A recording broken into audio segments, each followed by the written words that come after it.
Marami nga nagtatanong kung saan ko daw ba nabibili itong USB tester na ginagamit ko kapag nagtitest ako ng mga power bank. Ipapaliwanag ko muna sa inyo kung para saan tong USB tester.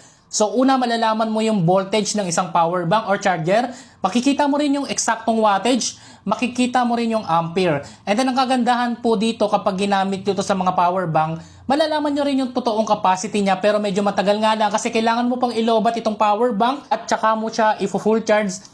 At malalaman mo na kung ilan yung total capacity ng mAh yung pumasok sa isang power bank. Halimbawa, sira yung charging pin ng phone mo, sinasaksak ko yan dito. Tapos sinasaksakan ko siya ng charger.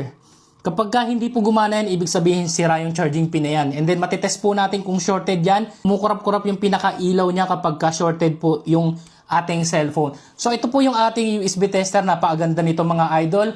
Kung gusto mo rin ng ganitong tester, kung nagpo-promote ka, gumagawa ka ng cellphone, makakatulong to sa'yo. Check mo na lang dyan sa may ibaba, ilalagay ko na lang yung link or dyan sa ating yellow basket.